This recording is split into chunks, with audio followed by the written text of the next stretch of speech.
I started reading a Yellow Face earlier today and I'm barely on page 53. Deadly zooming on book tabe. Character de tabe. Book it starts out with this person talking about one of her friends birthday, and the friend is really successful. Konisha right remember the friend's really successful, but she's not. And whenever the friend is so nice that she always asks her to come hang out, and Mugi pe bome Deborah, she's jealous. Jealous, okay, then one night they hang out and the friend dies and she just takes advantage of it. Like, what the hell? And then Dumna Moshive and funeral nalo, whatever the funeral nalo. I suffer half an hour of awake before I make up an excuse to leave. I can only take so much pungent Chinese food and old people who can't or won't speak in English. Then Mrs. Lu is the person who died. Presses against me, sniffling as I say my goodbyes. She makes me promise to keep in touch, to let her know how I'm doing. Her tear-smudged mascara leaves clumpy stains on my velvet blouse that won't come off even after half a dozen washes. So eventually I throw the whole outfit away.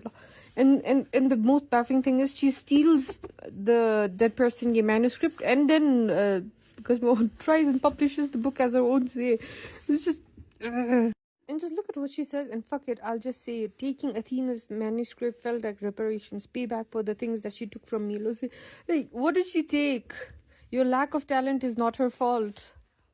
And Anina Ludi, she struggles with the manuscript because the manuscript the Chinese, I think something to do with him, Chinese, China Nagi war and Chinese people involved maybe do with it. And the person who stole the manuscript, she doesn't, I don't know, I think she's not Chinese. So she struggles. I'm like, you probably struggle because you didn't write the damn book. She has the good luck and then published Junibe and Byomewate. Then one day she reads on the news that the dead person is going to donate the dead person, the person who passed away notebooks, draft notebooks to the museum. Let me see. Then she freaks out because she realizes that afi books nalu manuscript ki notes to do and then she'll get busted say.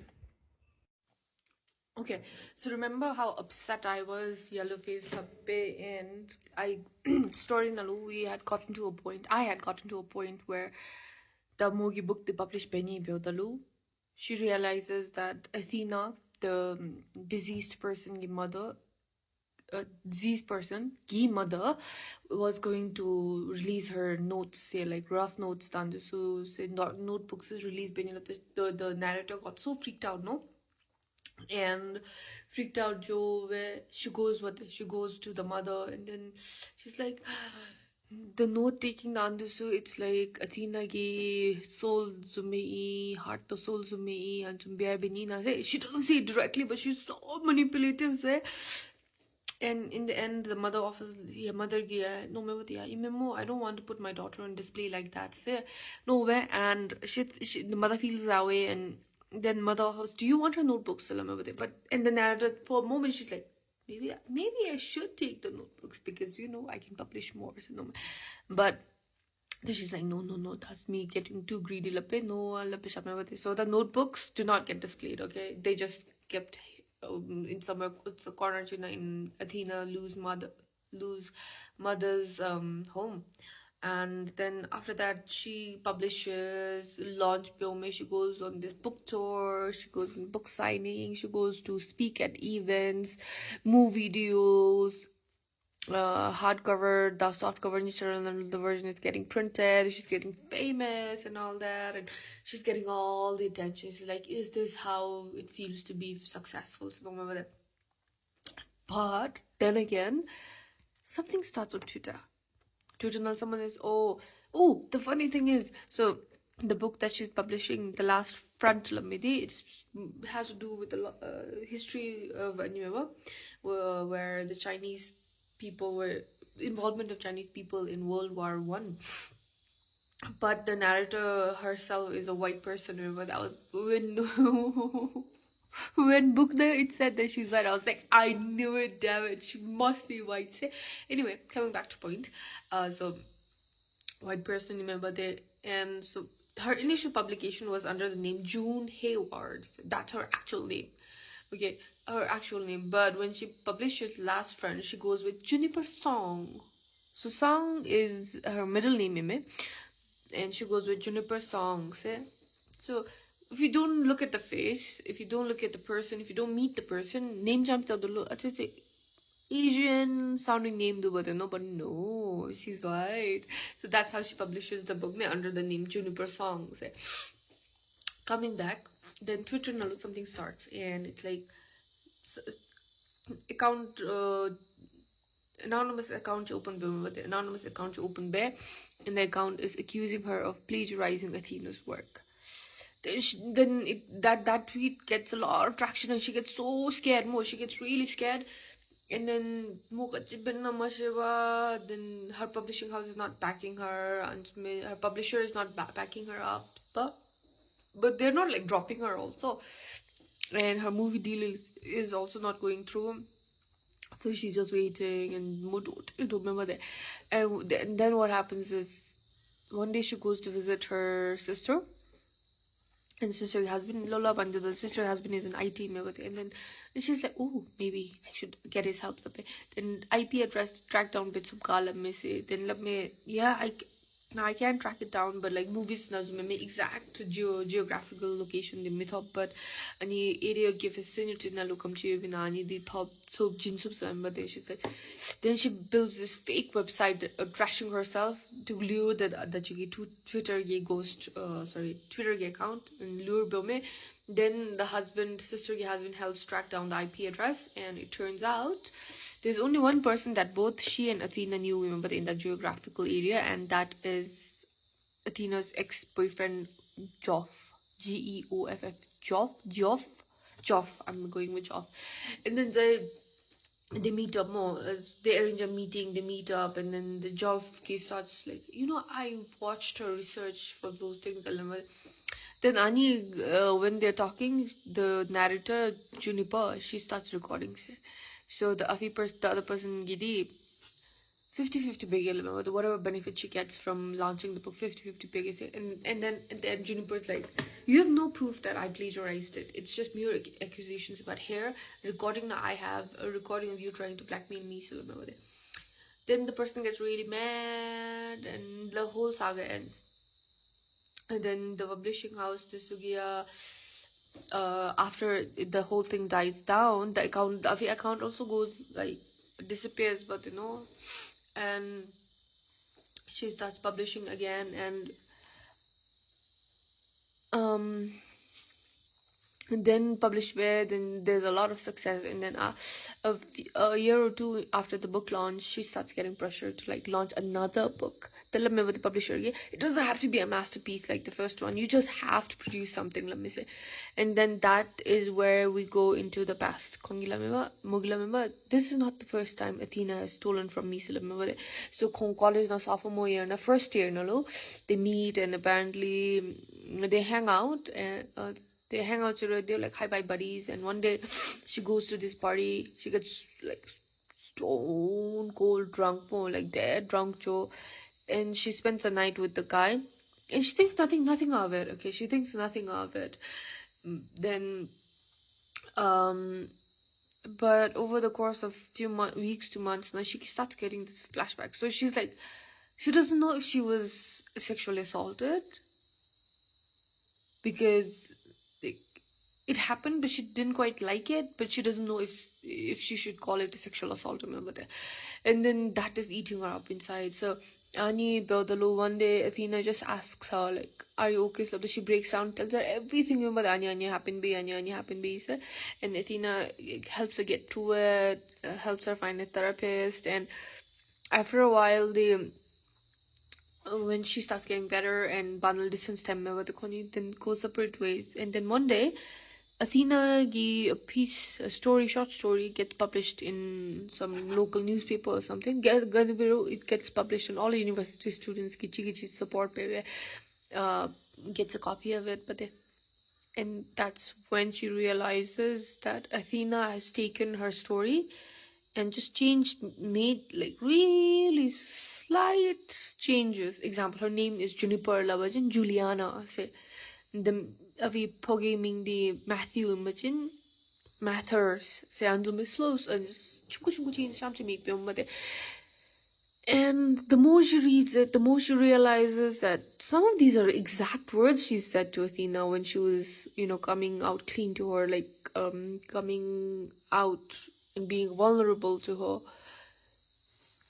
And at the point I realized, okay, maybe your hatred towards her is a bit justified, Sinoi. And that's where I am currently at the story. I will let you know how it goes after I read the rest of it. Good day. So I finally finished reading The Yellow Face, and the last time where I stopped was when I was telling you that Athena used what happened to Juniper to write her own story and then sell it. Then after that, what happens is things sort of mellow down, remember there. Things mellow down. Her publisher is still asking her to, produce things, but she's not getting anything. And then Sachi movie publisher tells her that there's a project that she can work on. She basically, there is already a concept. She needs to develop a story. So maybe she's like, no, I'm not gonna do that. Like she gives the, oh, it's so beneath me vibe. She doesn't do it. So as she's struggling with coming up with a new story, new work, suddenly Athena, the person who's diseased, Instagram profile starts going live in the sense it becomes active again and it starts posting. And then she doesn't know if it's the fear or if it's really happening, but she starts seeing her everywhere. And finally, one day when she's talking to she thinks that firstly it's Joff, the one that we mentioned earlier. Joff wants to know who's behind Athena's Instagram account, and then she meets up with him and realizes that it's not him. So what she does is, and then Joff she somehow sees Athena outside the window, okay, and she's like freaking out, so she chases the person. Turns out it's someone else. And then she starts spiraling. She can't eat, she can't sleep, she can't work, she can't do anything but keep on checking that account. Finally she gives in and she says messages like, okay fine, I give in. What do you want? A message over there. Then the Instagram account responds saying, come to this place. Remember, exorcist steps at 11 p.m. shows. Let me say. Then by this day, it's like she doesn't know if she's actually hallucinating or if it's really happening. So she goes there. And 11:05, 11:10, there the person doesn't come more. So she realizes, okay, it's probably like some game to somebody. So no, the Juni Patra, she hears Athena's voice telling her that she stole from her Sandulape. And then she admits it. She breaks down, admits, apologizes, and it turns out that it's someone called Candace. So Candace is when Juniper was publishing The Last Front, the first plagiarized work, when she was publishing it, Candace was the one in the publishing team, but the editorial / publishing team now, who was like, maybe we should do a sensitive to read, and maybe this is not appropriate. The she gets taken off the team, okay, because Juniper is like, oh, I don't want someone criticizing me type attitude. Jinme, she gets her removed out of the team. And then Goodreads now, this Candace, after she's kicked out of the team, she leaves a review by the Goodreads now, leaves a 1-star review. Then Juniper gets really upset, and editorial team, this is so unprofessional. Then what happens is she gets kicked out of her job, okay. So it turns out that the person who was posting the Instagram captions and pictures and all that for the last now, and it turns out that she has recorded everything.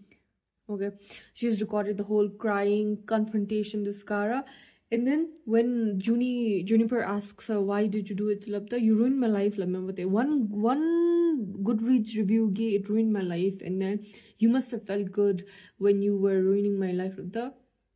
I mean, the Juniper doesn't accept it, but she did feel good. I read it and she was like, oh, she deserved it type attitude. She was really fond of herself with it.